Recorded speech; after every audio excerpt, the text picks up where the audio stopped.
What's up, guys? Welcome to episode 74 of the Gamebolt Podcast, the official podcast of thegamebolt.com. Grant is unfortunately not feeling well. Hope you feel better, man. Hope you feel better, man. My goodness. So I am going to be hosting for this episode, and I'm your host, Brett. And joining me is a wonderful cast, as always. We're joined by Kyle. Hello, How are you, sir? just peachy. Just peachy. Kyle, Yes. I'm just peachy, and then always glad to hear it.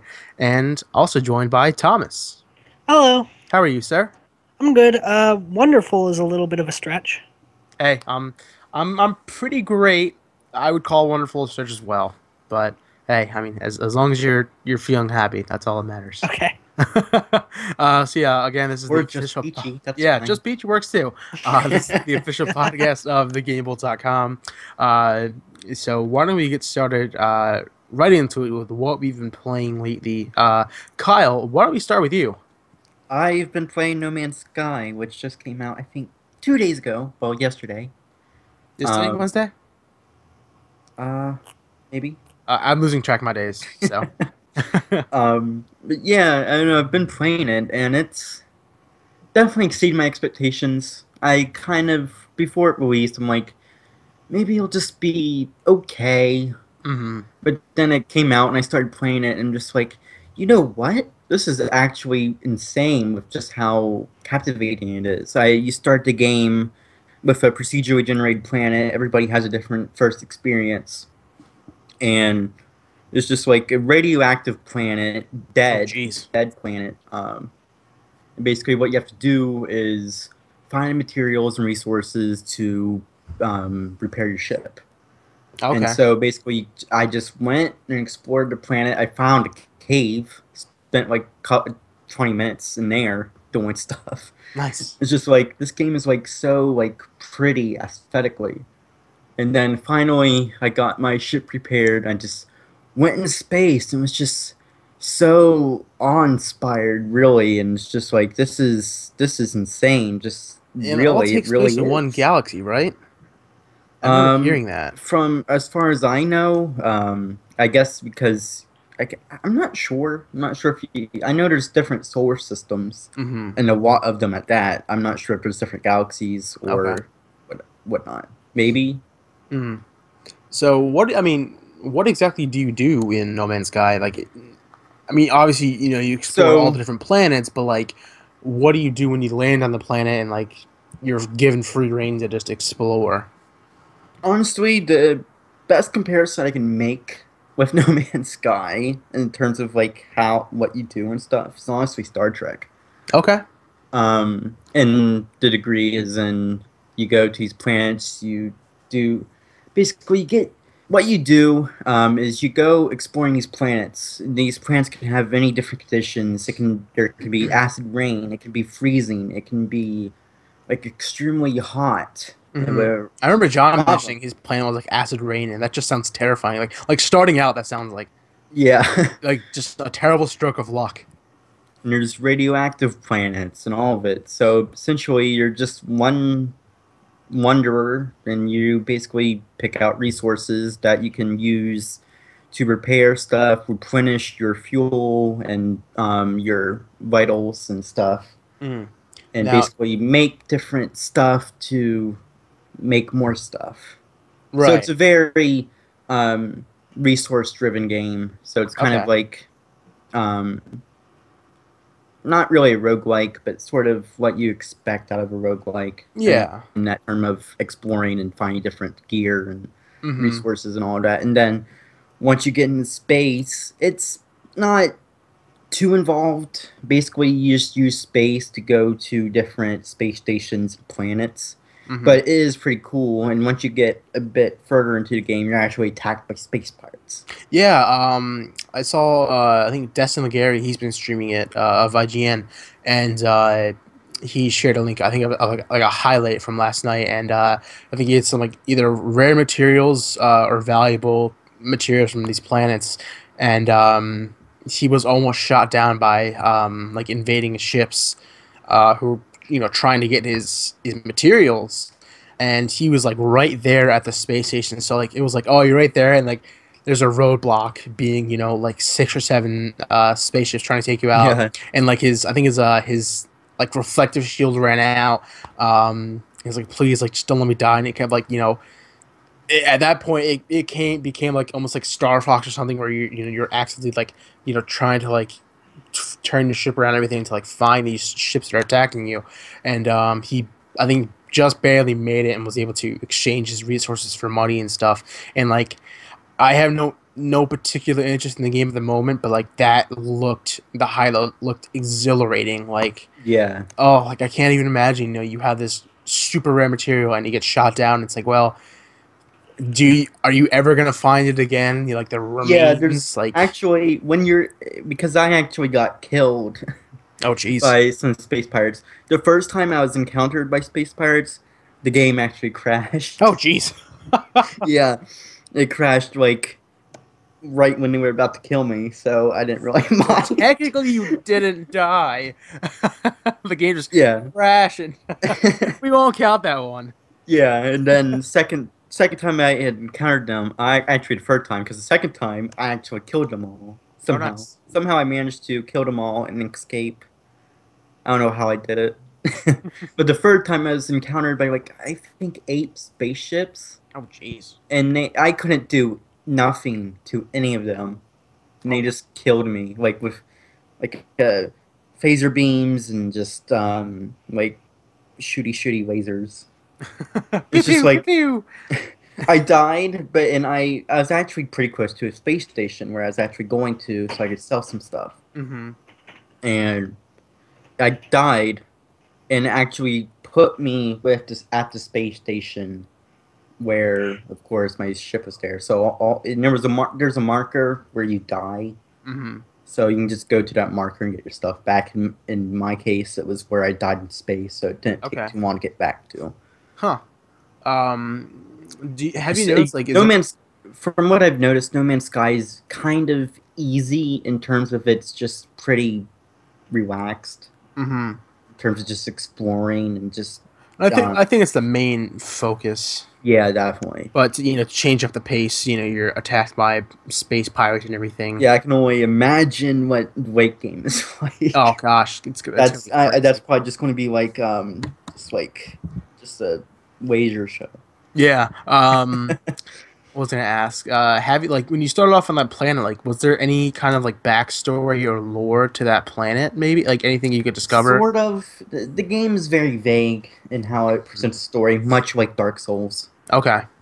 And from just exploring, and when you very first start, you at your spaceship, you can look at there's like some debris right next to your ship when you start, and then you like engage it, and then you're talked to by this I guess just this sort of like technological being called the Atlas, and Mm-hmm. basically tells you that he's the almighty being and that you should follow him into the whatever I guess Oh, okay. essentially heaven Yeah. or the center of the galaxy or universe, which is the main goal of the game is to get to the center of the universe or galaxy. Mm-hmm. And from just exploring and finding these like ruins, it kind of gives some backstory to some of the different races, Oh, which is nice. pretty cool. So it's very minute in what it tells you, which is cool because what you're going to be doing most of the time is just exploring, discovering different stuff. Yeah. Like, it's like the idea of, like, you're on this planet that's, you said yours is what, radioactive.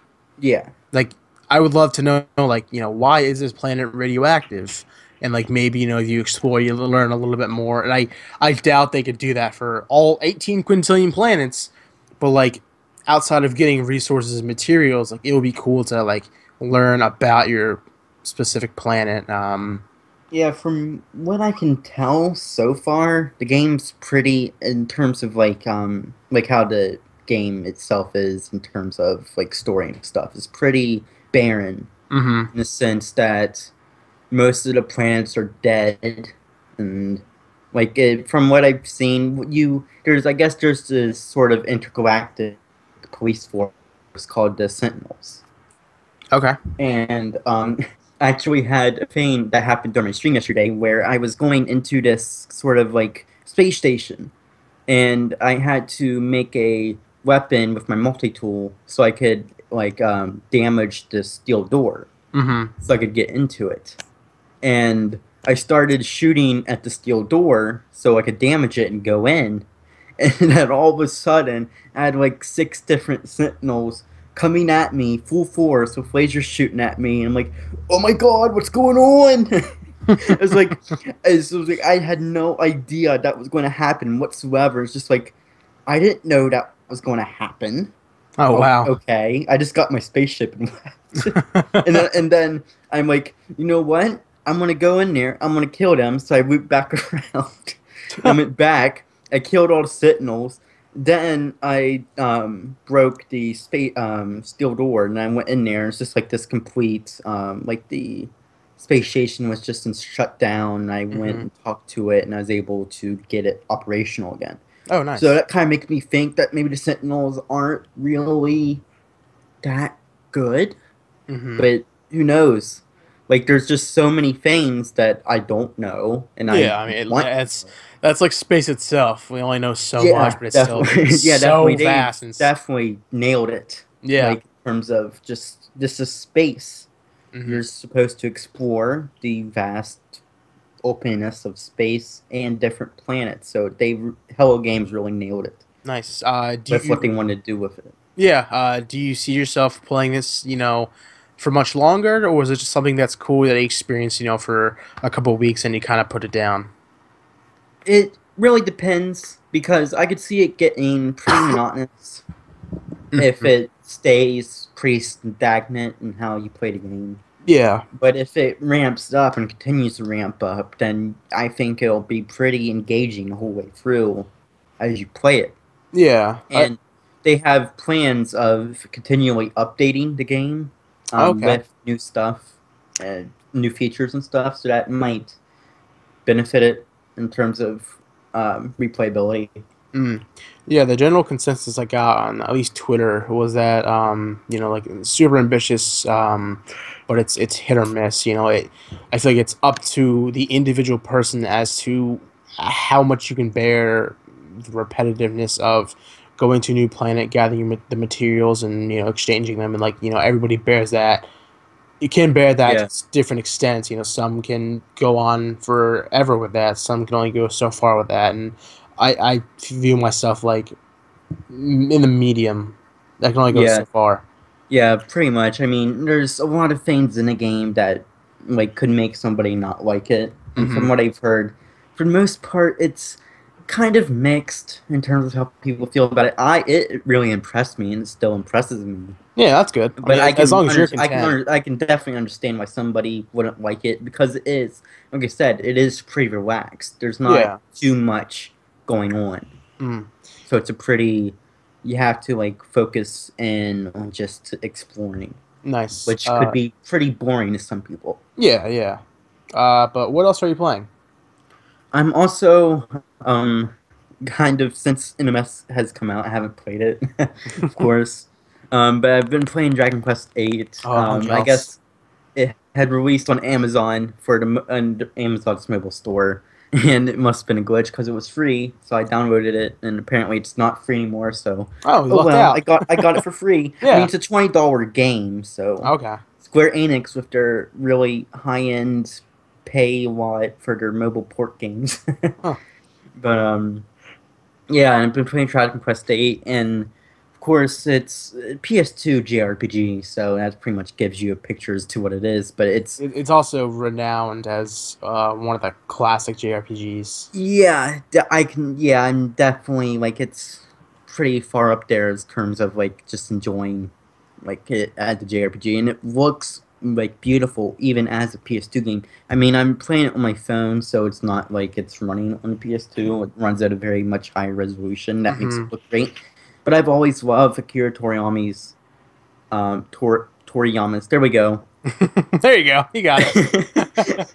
Art style. So it's definitely has that for it because it's great. It's just a great looking game. Yeah, it has that cell shaded look, and those Yeah, for the most part hold up. So Yeah, definitely. Like cel-shaded graphics for older 3D games, it makes it hold up more than definitely Grand Theft Auto 3. Yeah, yeah, those kind of games. I'm really looking forward to it when it comes to the 3DS. Unfortunately, probably not until next year, but Yeah, I think Dragon Quest Seven's coming out on 3DS this year, yeah, it's coming North in I think America. September.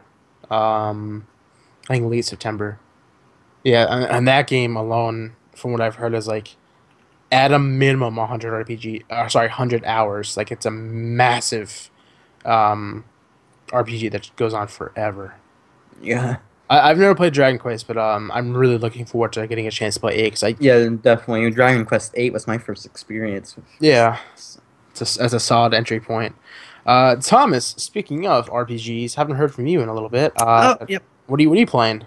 So I'm playing at the moment. I'm going through Persona 3 on my PS3, and I back in the day, like back when I was in high school, I actually played Persona 3 for a little bit, but I didn't get super into it. I am super into it now, Nice. and I'm going through that entire game. I'm about 25 hours in, and the game is probably one of the better JRPGs that I've ever played. And people only say things like, I agree. yeah, and people only say that like Persona 4 is even better. So I'm really excited to get into that after I'm done with this. Well, I will agree with that.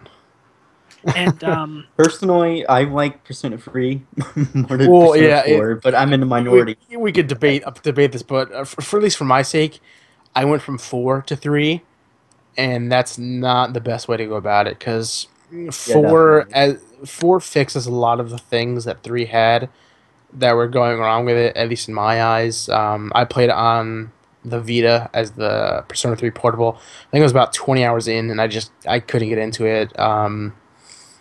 But I mean, I definitely see why people like it. I definitely enjoyed it, but I wish I could have gotten yeah, into it more like I did with it's Persona 4. it's also definitely on the longer side. I think some people put like an average of like 70 or 80 hours of gameplay into Yeah, I just I'm the mean, 60 hours into it, and I feel like I'm only about halfway through it. yeah, it's like I have under I think 6 months because it's a year span. So.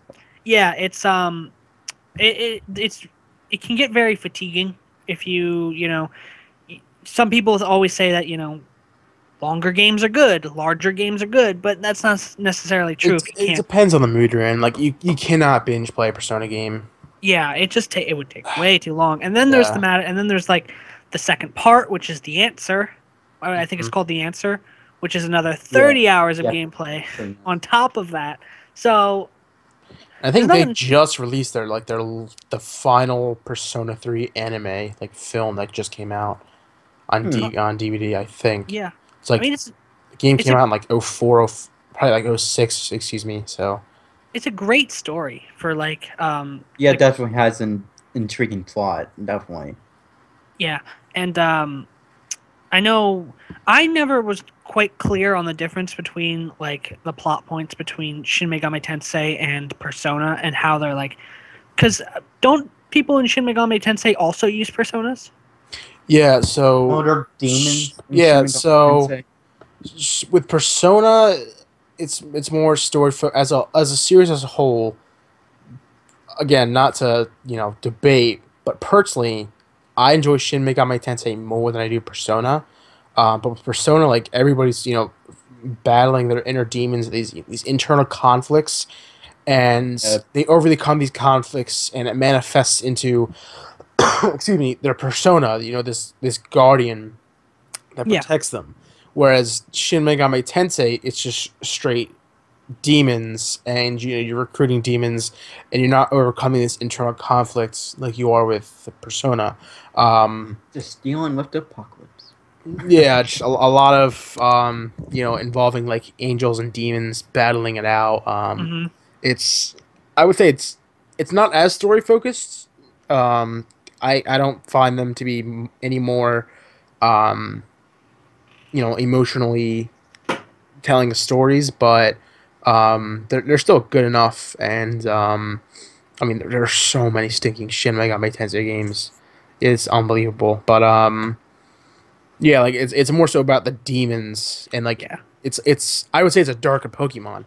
Um, You That's a fair assessment. Yeah, like you get all these demons, you get registered to your compendium, and then you use those demons to make more demons, and just kind of rinse and repeat. And it's a lot of fun. I love Shin Megami Tensei. I constantly go look up different like personas that I'm gonna be able to like fuse together and form Yeah. like different personas. I have to like scroll through this list of, oh, do you mean the persona in these 9 different games, or do you mean the persona in you're right in saying there's a lot of Shin Megami Yeah, in a lot of there's Persona games. at a minimum there's probably over 400.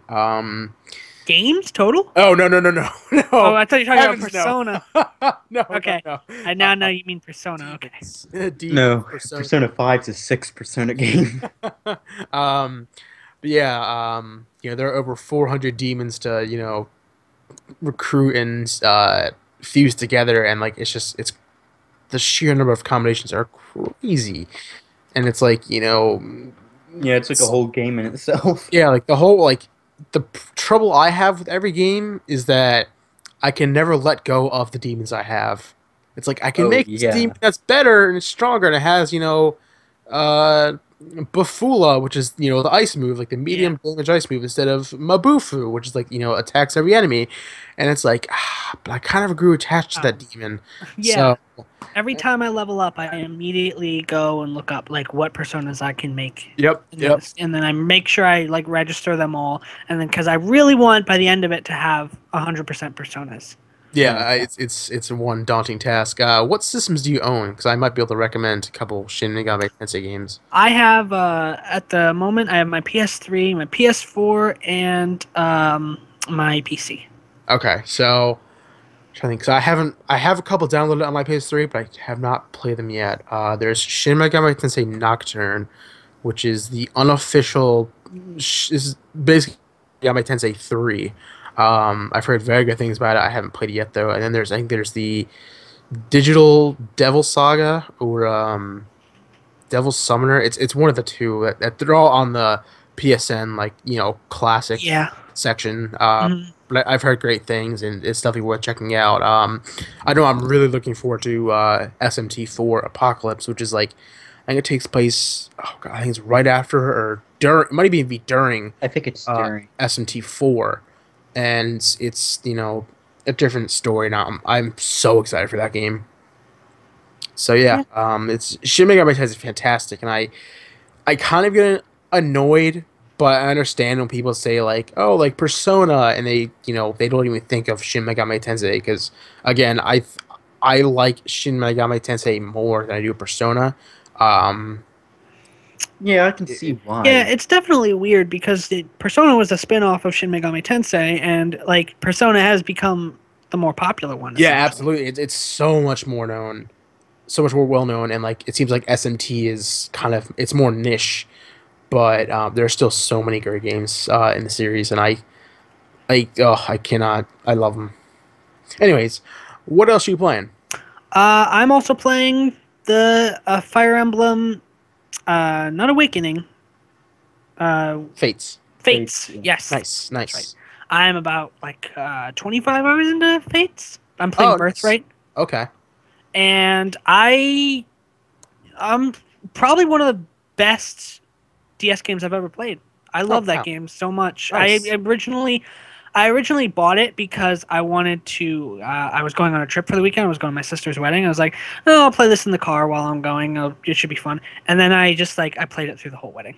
Yeah. Oh my. God. And then it You was, can't just play like a Fire Emblem game for like half an hour. Like if you're into it, like you're gonna keep playing. oh my god, it was so great. It was like the. It took me a minute, and well, not more than a minute. It took me a couple hours to really like nail down like what specific combat tactics work best. And then I was like, okay, well, if I put my units, right on the edge of where my enemies can reach them, then they'll focus on these units, and I can move these units in here, and Yep. then we can. It's such a satisfying feeling, and it can take a lot of trial and error, especially if you're playing on the harder difficulties and permadeath too. Yeah, I'm Uh, playing. I'm actually playing without permadeath because I'm not a masochist, and I'm not, and I'm playing on like normal difficulty. yeah. Normally, like it's funny because like things like a game like XCOM where you also have permadeath, Hmm. I play on Iron Man mode Oh because it's wow. like It's like I will. It's like I really enjoy that because I want there to be consequence to that. I don't want to lose. Well, the main reason is because in XCOM you can gain soldiers back. You can hire more soldiers if you lose Yeah. soldiers. You're pretty much screwed if you lose soldiers in Fire Emblem. Yeah. So it's like, and not only that, but they're also extremely unique, and they have their own backstories, and they can have their own children, and You then grow attached to them. yeah, exactly, much Yeah. more than I would ever get attached to a character in XCOM. Mhm. But it's just like I don't want to lose any of those characters. I'm sorry if I'm being, you know, I'm not playing the classic Fire Emblem, but I don't want to lose I any mean, of you're these not the only characters. one. Is this the first one you've played in the series? This is the first one. I considered going back and playing Awakening first because I was like, if I play Fates before I play Awakening, I'm not going to go back and play Fates. I mean, I'm not going to back and play Awakening. Hmm. So I was like, all right, I'll just skip Awakening and go straight to Fates because everyone Yeah. seems to really like Fates. And I was like, all right, well, everyone also says Birthright is the easier one, so Yeah. I'm going to pick It's Birthright, definitely the easiest of the three. and then I'm going to go into Conquest and I'm Ugh, going to play the third. Conquest is really so. Awakening is great. I think I prefer Fates. Among the three, I first played Conquest, which is the most difficult one, and outside of playing it, permadeath, hard mode, whatever you want to play, that game in itself is essentially playing with permadeath hard mode because it's already there are so few trips you have, like you're given maybe two, lucky you're given three, before every two battles or something, and you really have to make them count. So you can get down to the last like four maps, and you have 10 units, and it's like holy cow, what do I do? It was really difficult, but it's also incredibly satisfying. I would say I probably put a couple hours into Birthright. Revelations is my favorite among the three. I think it's the most akin to Awakening in terms of it has the most original story. Whereas I'm not going to spoil it, but Birthright and Conquest, they're both for the most part one-sided. Of each the Nor and Hoshido Mm-hmm. sides, whereas Revelation is more in the middle and original story, and I that was definitely my favorite of the three, and I like that one a lot. At some point I might try and get back into Birthright, but yeah, it's definitely a great starting point for anyone looking to get into the series. Yeah, I'm excited to. I'm on like chapter 21 Okay. on Birthright, so I'm really close. I know there's 27 chapters, so I'm really close to finishing that. And I'm definitely gonna get Conquest after that because if you own one of the games already, you can buy the other one at half price. Yeah, it's such a great deal. Yeah. It was a pain to initially set up because I think you have to do it through the game itself and not Mm-hmm. the eShop.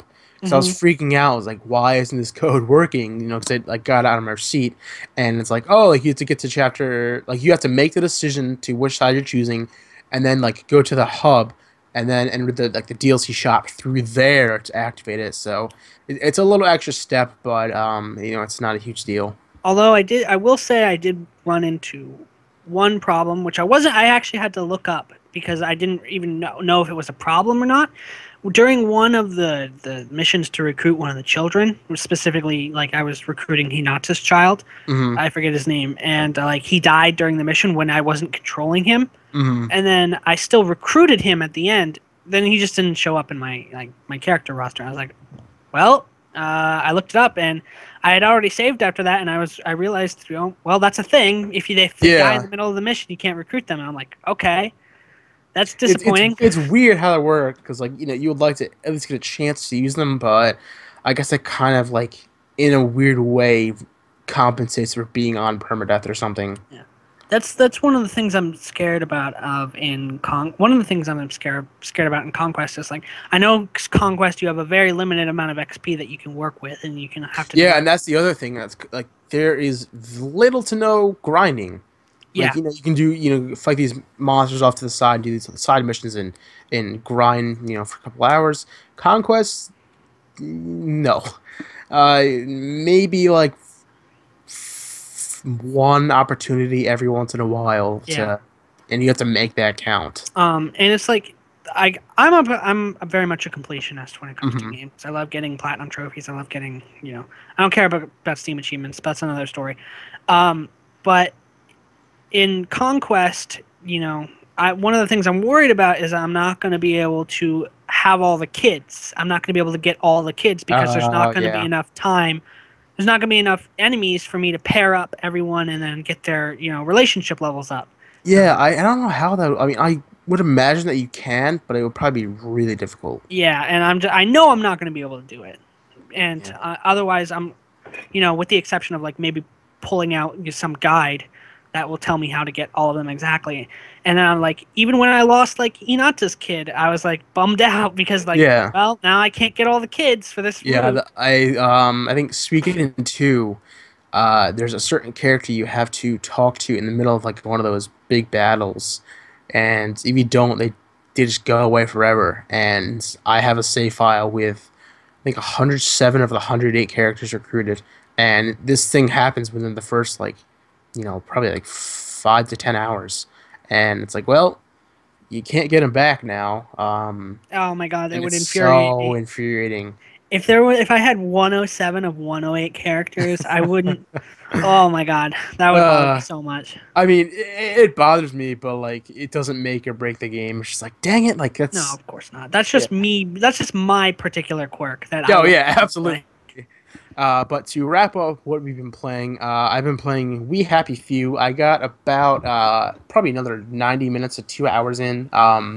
I wanted to go for a non-permadeath run, just to get to Wellington Wells, which is like the main objective. Getting back to like normal society where everybody's on taking the joy pills. Um, for one thing, playing on a non-permadeath option, it is the opposite of playing We Have a Few. Whereas if you're playing with permadeath on and all like the roguelike make it more difficult for yourself options, you're gonna get thirsty, tired, hungry, whatever, extremely quick. It's gonna if you sprint, that stuff's gonna drain more quickly. But if you're not playing on permadeath, it's really not much of a concern. It doesn't take, it takes a very long time to drain all that, and I essentially completed a run. I got 2 Wellington Wells. And after I got there, I was like, well, there really isn't much of an end game here. Like, you have your quests within the opposite side where everything's happy, as opposed to like, when you start out, everything's dull, and like you're trying to get to the bright side, if you will. It's very different. I'll have my more cohesive thoughts on it probably tomorrow on the site. It's it's a good game, not a good roguelike. And I'm very much looking forward to the story part, and I'm gonna wait until then to get back into it. I I pretty much decided it early. I pretty much decided I'm gonna wait until I get that game. Because right now it's in pre-alpha, and I was really hyped for it during when they released it when they showed it at E3, Yep. and then it was released like what was it like 2-3 weeks later Mm. in pre-alpha, and I was like, oh, that was I was like, ah, unexpected. okay. And then I heard like, oh, it's a roguelike, and I was like, what? Yeah, it was Excuse me? extremely unexpected, and I looked into it. That I was turned me like, off so much. I I didn't think it was like possible to kill hype by releasing a game early, but it was just sort of like I really was looking forward to that game, and then suddenly when it came out, I wasn't, and it Yeah, was I mean, I'm a really weird experience. I'm sure the story is gonna be great. I'm really looking forward to it, but from a gameplay perspective, like it's not that good. Yeah, I mean it's pre-alpha, so Yeah, there's gonna obviously be things are gonna get issues. better. Yeah. It's to be forgiven. I'm not gonna, fault them. The game's still a ways off. But anyways, I've been playing Deus Ex: Human Revolution. I haven't played the series at all, but I'll be reviewing Mankind, and in order to, get a better understanding of just the world and mechanics, I figured why not play this. I've had it in my backlog for a while. Pretty much been binge played it over like 2 weeks, and I loved it. Yeah, it's fantastic. Yeah, it has not. I'm playing on Xbox One, like via the backwards compatibility. It hasn't aged well. No, yeah, I agree with you on that one Like it, completely. it looks. I'm not one much to gripe about graphics, but like it looks really outdated. Um, and it's clunky. Like the shooting and the movement. Yeah, It does not feel good. But I love the RPG elements to it. I love just being able to go into a level 4 or 5 hacking system and knowing, because I've maxed out almost all of my hacking abilities, more than likely going to uh, have no problems with the hacking, um, and it's great.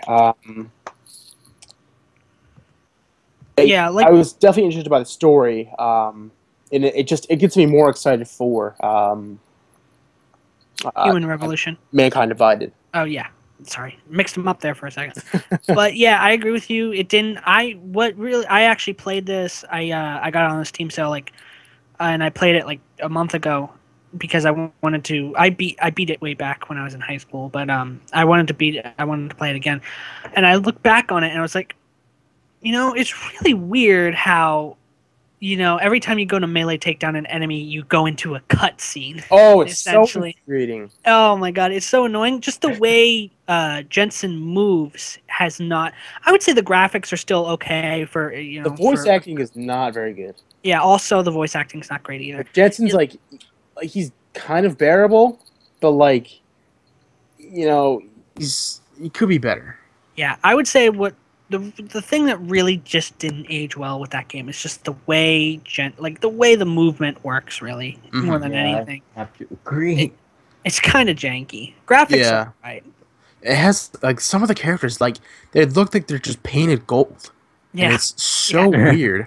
Like I don't know, it's weird. But yeah, I loved it. I was not expecting to have that much fun with it, but I thought it was so great. Yeah, I didn't get too far into it. I thought the gameplay was pretty awful, but I thought most of its systems, like the hacking and just the RPG systems it had in it, was really intriguing. So I Mhm. liked it. Otherwise, but I still didn't get too far into it because I think I found another game to play. Yeah, I I haven't mean, gotten back to it yet, and honestly, I'd rather just wait to play Mankind Divided anyway. yeah, that's fair. I hope it, for the most part. I Before going into, I knew it was a huge issue among many people is that you cannot play the game stealthily to completion because the boss fights Hmm. unfortunately do not work that way. I played willingly using guns on bosses and stuff, so it wasn't as much of an issue. But I really hope they can address that because while I didn't actively pursue playing stealthily, I love just going around and silently taking everybody out and just being like a ninja, and it was so cool. I'm hoping they can fix that issue in Mankind Divided. Well, yeah, the whole boss issue was from they it was because they had the boss battles outsourced, and I think that's a story like a lot of people are familiar with now. And it was like that's why they have the I forget what the new edition is called, but they have a new edition of the game where the boss battles are just taken out, Oh and they wow. just yeah. And I believe I can't remember what that's the version that I got. I can't remember exactly what they put in their place, but the you can do a true stealth run now. Oh And nice, that's good. yeah, and even the bot like the achievements. I played it on Xbox back when I was in high school. Hmm. The achievements back then were do a complete stealth run except for the bosses parentheses, because it was like I think they realized that even the boss battles themselves weren't even like fun. They were actually very frustrating. Yeah. And then to quickly wrap. I've been playing a lot of SMT Strange Journey, which is on the DS, and it's just more of the same with Shin Megami Tensei. It's a dungeon crawler, randomized battles and everything. I've heard it's extremely brutal. It's not as difficult as I thought. I mean, I would argue Shin Megami Tensei is a step above. Oh, jeez. I think it's a step above Persona in terms of its difficulty. And it's, I think Shin Megami Tensei 4 was the first one I played, and that one was just kicked my butt to no end. And this one's not as difficult as others in the series, but I still love it. The setting is really cool. Like, you got all these different locales that are just so very much different from one another. And yeah, it's just another great Shin Megami Tensei game. It's been in my radar for a while now, and I'm glad I'm getting into it. I think I'm like 20 hours in, and I just got to like the fourth main like dungeon area thing, and it's great. Anyways, let's move on to the news storm. Da, Boom. da, da, boom. Okay, Just, so just boom. There we go. the first big story is related to No Man's Sky. So this is via Polygon, and apparently there was a big day one patch for No Man's Sky, and it dramatically changes the entire game. So the story reads. The day one patch for No Man's Sky is less of an update and more of a comprehensive overhaul, according to the lengthy notes Hello Games founder Sean Murray published yesterday, which was August 8th or August 9th, a couple days ago, regardless. It's now on PS4. It's just under a gigabyte. Ship and personal inventories are being expanded by multiples of 5 and 2.5, respectively. Planets have a wider diversity of creatures, and those creatures now have a diet where proper feeding enables their assistance. The universe generation algorithm has been changed, meaning planets will move with the goal of bringing more variety to the galaxies, which are also up to, quote, 10 times larger post-patch.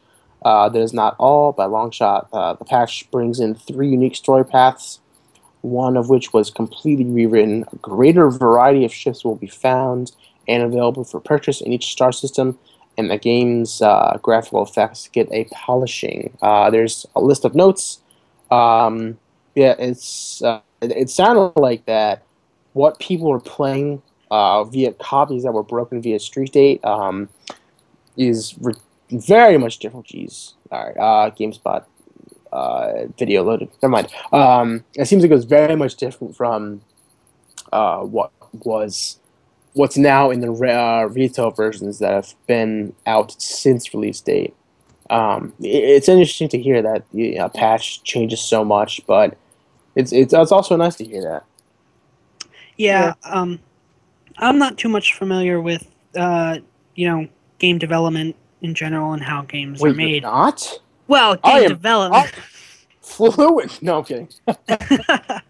But it's like I don't really understand why they decided to include this in a patch rather than just including it in the final version of the game. But I can only assume that it had something to do with time and how like the finished product was already being pushed out and they had to like finish these last few bits on Yeah, definitely. yeah. But then, there's the issue of like why did they rewrite an entire storyline, you said? Yeah, I don't know exactly what that entails.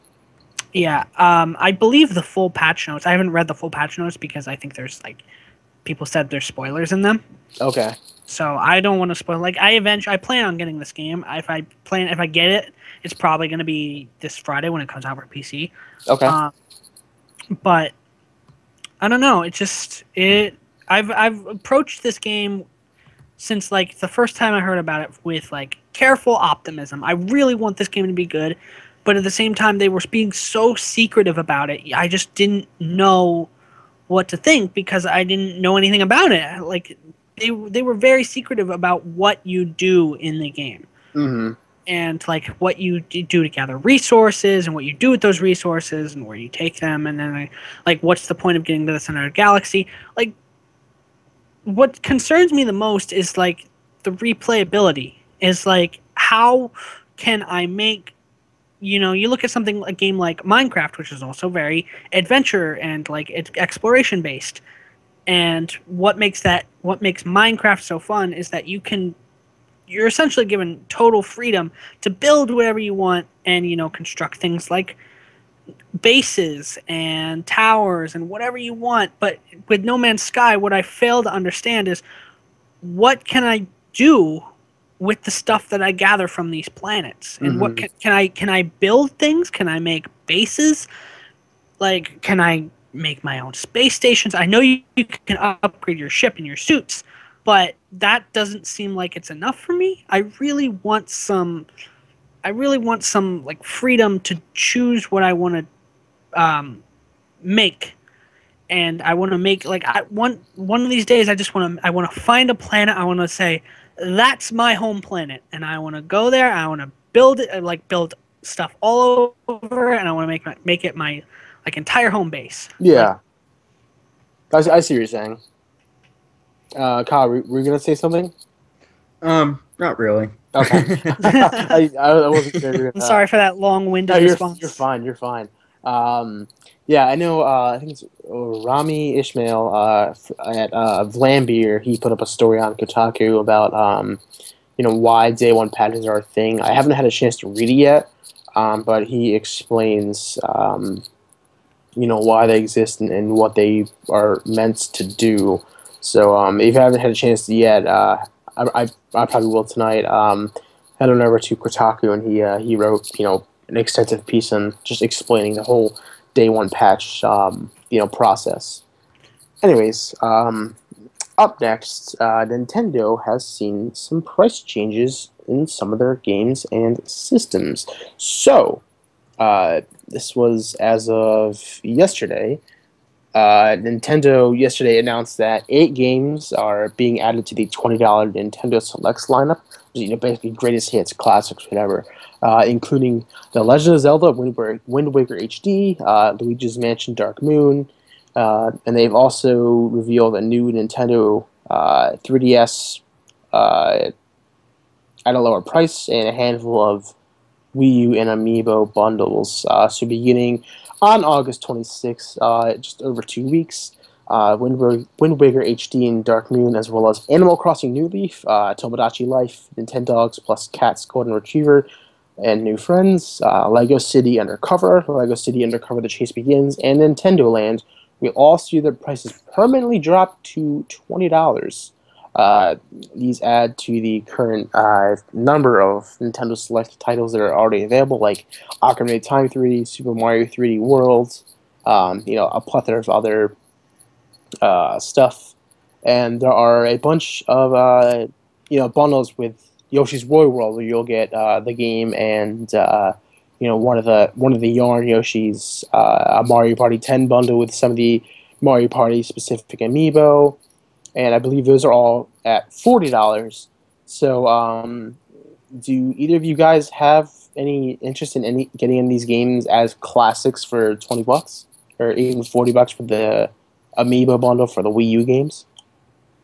Nah. Well, I don't own a Wii U, so I can't say for certain. But Okay. there's been a ton of Nintendo games that I would absolutely love to try out, and $20 is, I would say, a fair price. Yeah. Yeah, it's definitely a reasonable price. I think the first one that comes to mind for me is oh gosh, what is it? I just had it on the on my computer screen. Can't think of it, but when I get back to it, I will. Xenoblade Chronicles X and Tokyo Mirage Sessions is all I need. There you go. I've wanted to play both those games for so long, but I just don't have the money to drop on a Wii U at the moment. Yeah. I mean, I know Super Mario 3D World, which is my favorite Mario game, for $20 is a great deal. Ocarina of Time 3D, another great game. Animal Crossing. Lego City Undercover. Like I've been interested in that game for a while. I've heard great things. I haven't played a Lego game in a while, but for $20, why not? Yeah. I already own Animal Crossing and Ocarina of Time on my DS, so Yeah, I'm pretty all set. Yeah. So there's definitely a nice selection. And Wind Waker HD, if you don't own that already, like that's a fantastic game. And it's $20, definitely give it a shot. Anyways, let us move on to another story in regards to excuse me, the Xbox One S. This story via GameSpot reads the Xbox Scorpio announcement didn't overshadow the Xbox One Slim. Boss says so. Apparently, the response to the Xbox One S, which was released I think last week, has been great according to Phil Spencer, head of Xbox. Running on Twitter, Spencer mentioned that some of the people believe that Microsoft's announcement of the new console, Project Scorpio, might have impacted the sales of the Xbox S, which is their slim model. Apparently, it hasn't been the case though. Someone tweeted him asking, "Hey Phil, how surprised are you with the success of the Xbox One S? Seems like it's selling out everywhere, and congrats on the launch." And he replied, "Great response. Thanks to everyone. Some thought Scorpio would overshadow the slim model, but it hasn't. Sharing our plans openly has worked so far." And he kind of just reciprocated what he said at E3 when talking about Microsoft trying to be transparent with the customers. And he said at the time, quote, "The reason we announced when we did, one is I wanted to give customers a view into what we're doing, into what we were doing. If they say I have an Xbox One now, I'm thinking about an Xbox One S. I want to be as transparent as I can be so they know they're buying with as much information as I can give them. I can't always give them the information, but I want to give them this information." So yeah, it came out last week.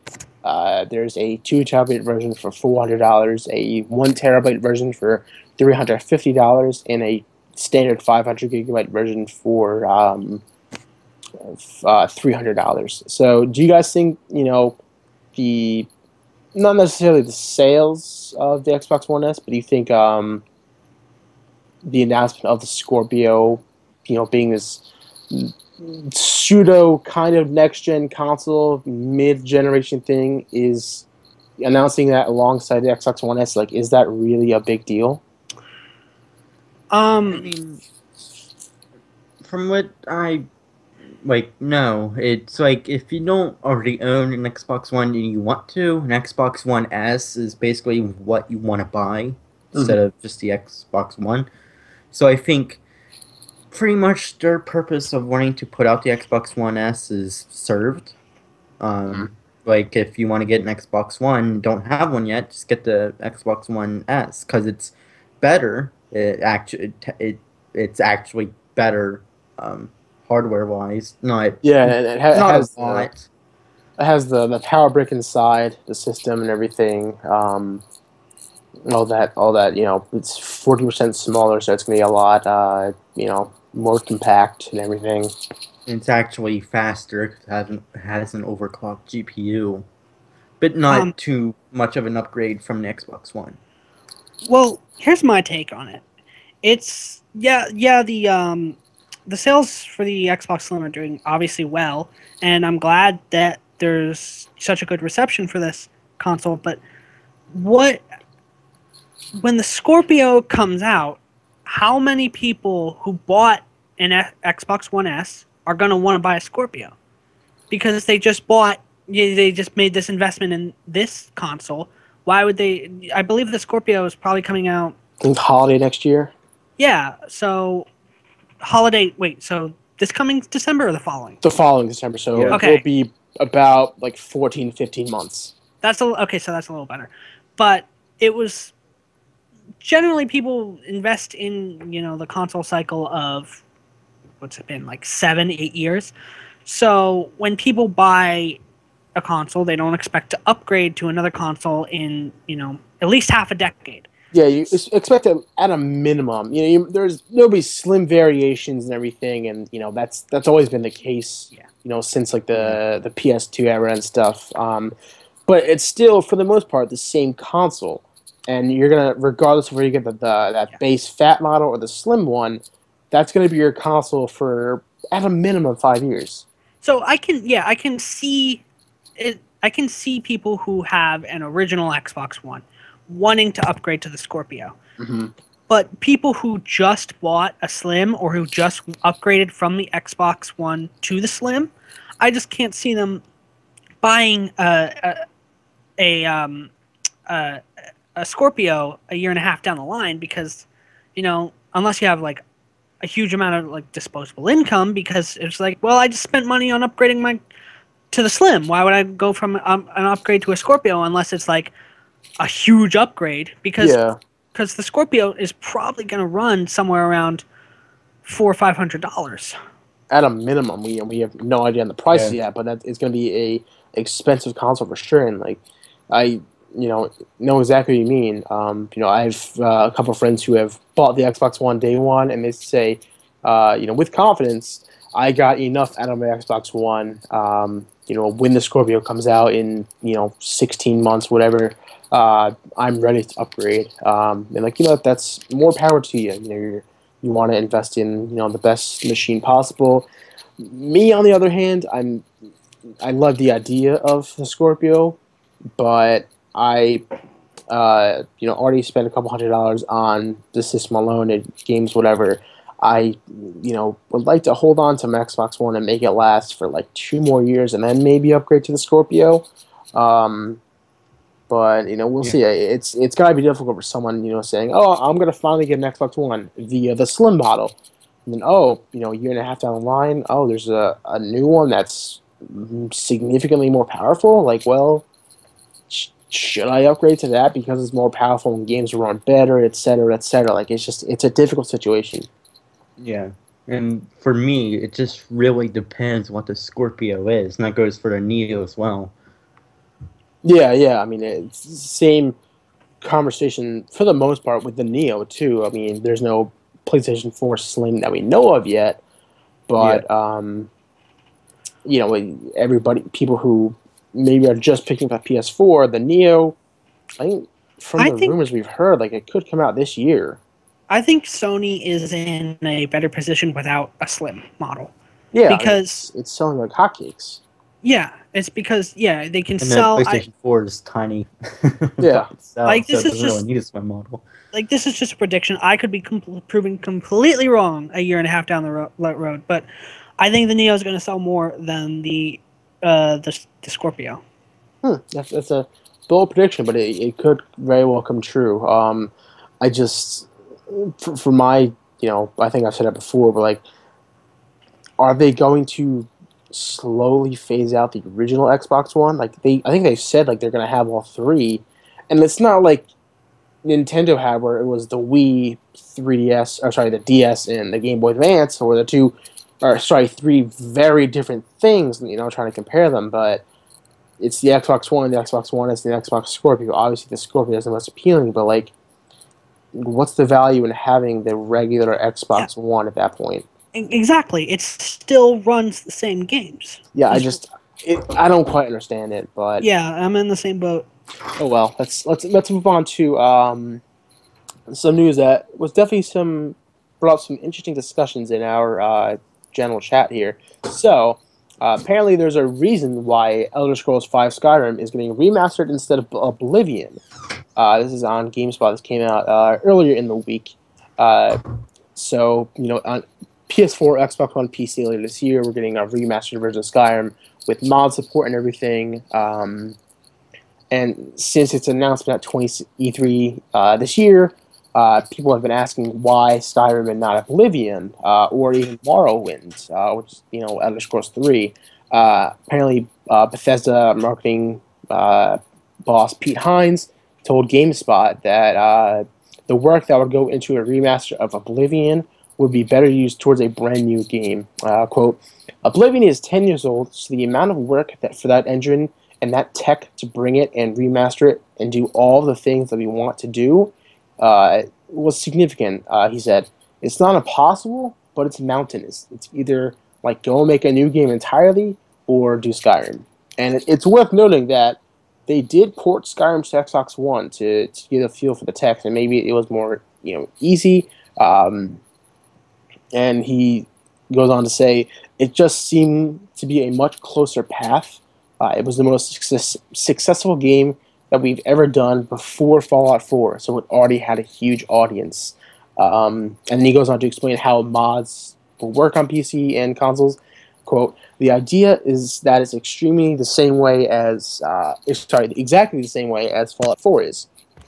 Skyrim Special Edition on PC is free only if you own Skyrim and all the DLC. It also has a new creation kit.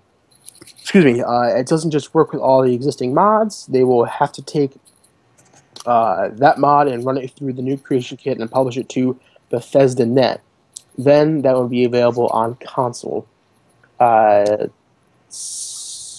Says basically yes that mods that older mods will work on consoles. So what do you guys think of this news about Skyrim getting remastered because of the ease and the larger audience as opposed to a game like Oblivion?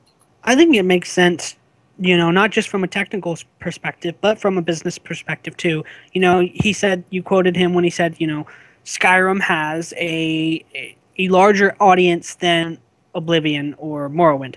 That's just that's just a fact, because like Skyrim, like Oblivion and Morrowind have a much greater appeal to them to like hardcore Elder Scrolls fans. Mm-hmm. Whereas Skyrim has a much broader audience.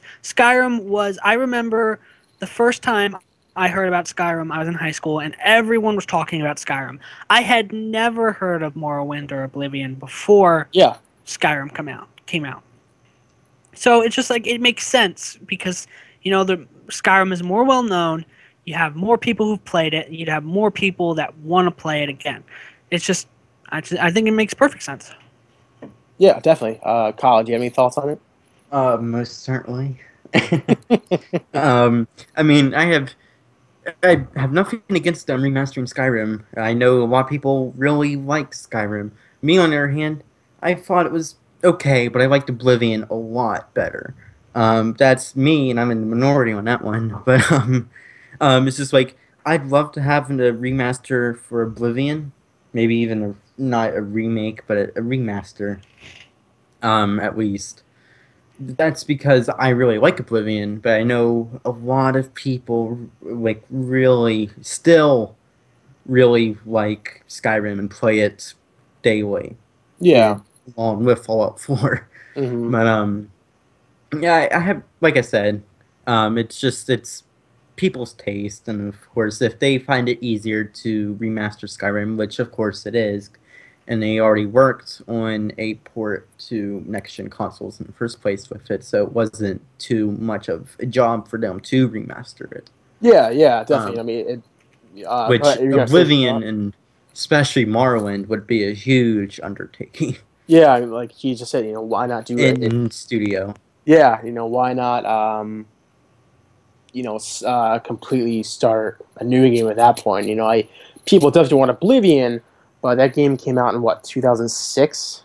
Mm-hmm. So I mean, that game is much more difficult to remaster or bring to current consoles and even PC, in an updated fashion than it would be with Skyrim, where it's still old, but it's only probably 4 or 5 years old, and it's almost 5. Yeah, it has that audience because Skyrim is massive. It definitely hit big time. So understandably, they're gonna do that instead of Oblivion. So yeah, that's going to wrap up episode 74 of the Game Boy Podcast. I want to thank anybody who joined, watched, listens to this, etc. Very much appreciated. Of course, is the official podcast of thegamebolt.com.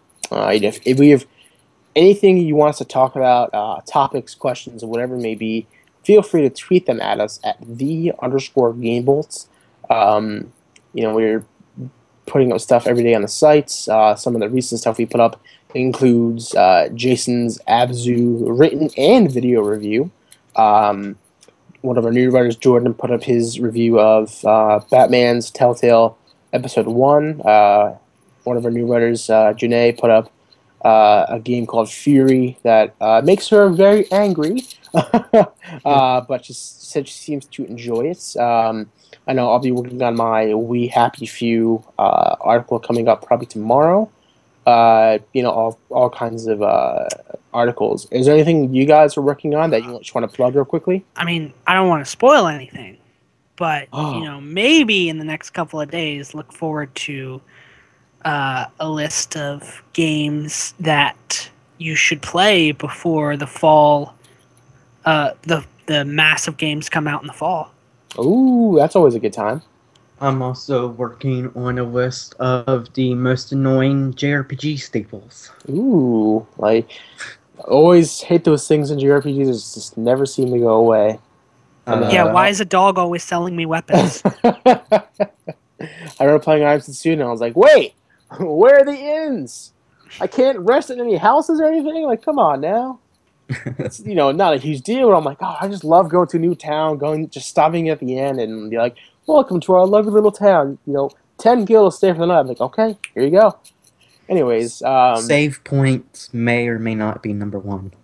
I'm definitely interested to read that when you on sites.